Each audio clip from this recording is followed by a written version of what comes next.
نظر کے اس پار ایک خطرناک تجسس۔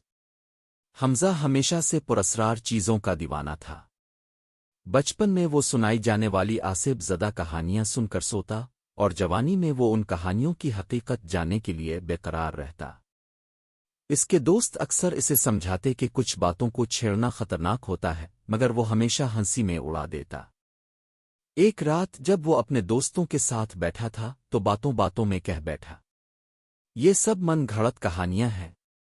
اگر واقعی کوئی غیر مری مخلوق ہے تو میں چاہتا ہوں کہ وہ مجھ سے رابطہ کرے۔ دوستوں پر ایک عجیب سی گھبراہٹ طاری ہو گئی۔ عاطف، جو بزرگوں کی باتوں پر یقین رکھتا تھا، سخت لہجے میں بولا، حمزہ، ایسی باتیں مت کرو۔ جو نظر نہیں آتا وہ ہمیشہ بے ضرر نہیں ہوتا۔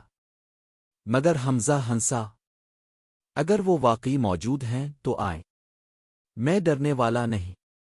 یہی وہ لمحہ تھا جب حمزہ نے ایک ایسا دروازہ کھول دیا جسے بند کرنا ممکن نہیں تھا۔ پہلی علامتیں۔ اگلی رات وہ اپنے کمرے میں تھا۔ سب کچھ معمول کے مطابق لگ رہا تھا، لیکن پھر اچانک کھڑکی کے پردے ہلنے لگے۔ یہ معمولی بات ہو سکتی تھی، مگر کمرے میں ہوا کا ایک جھونکا تک نہیں تھا۔ اچانک بلب ایک جھٹکے سے بجھ گیا اور کمرہ مکمل اندھیرے میں ڈوب گیا۔ خاموشی کے سناٹے میں ایک سرگوشی ابھری، ایسی سرگوشی جو گویا کانوں کے اندر ہی سنائی دے رہی ہو۔ تم نے بلایا تھا، ہم آ گئے ہیں۔ حمزہ کے جسم میں سنسنی دوڑ گئی۔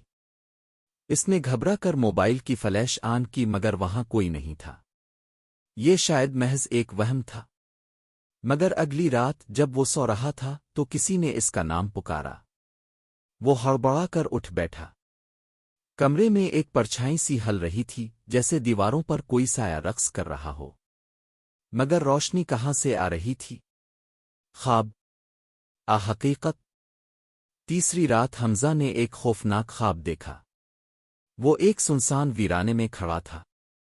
سامنے ایک پرانی بوسیدہ حویلی تھی، جس کے دروازے آہستہ آہستہ خود بخود کھل رہے تھے۔ وہ اندر داخل ہوا اور اس کے قدموں کی چاپ گونجنے لگی۔ ماحول بوجھل تھا، ہوا میں سڑاند بسی ہوئی تھی۔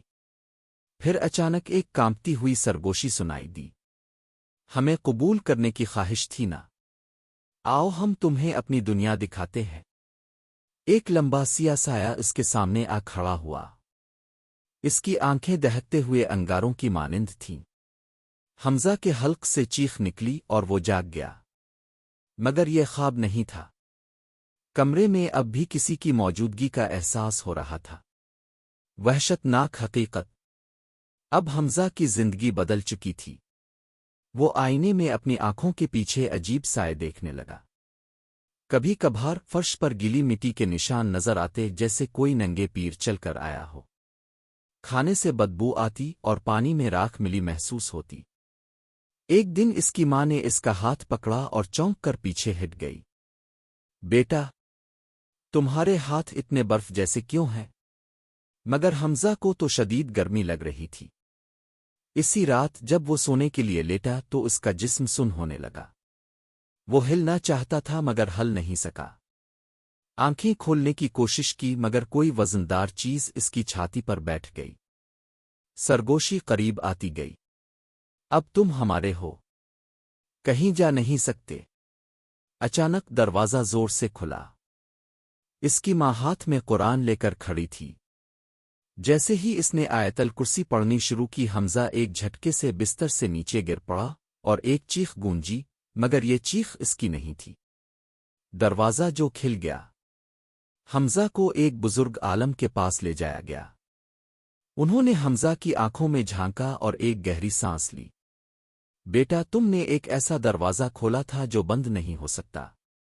وہ تمہیں چھوڑ کر نہیں جائیں گے۔ مگر کیوں؟ میں نے تو صرف مذاق کیا تھا، حمزہ چیخا۔ یہی تو تمہاری غلطی تھی۔ ان چیزوں کو مذاق نہیں سمجھنا چاہیے۔ اب تمہاری زندگی ان کی نظر میں آ چکی ہے۔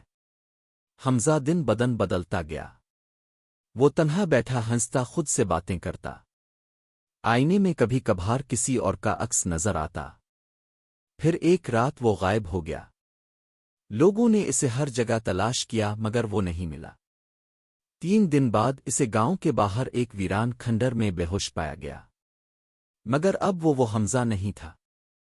اس کی آنکھیں بے جان ہو چکی تھیں جیسے کہیں کھو گئی ہو۔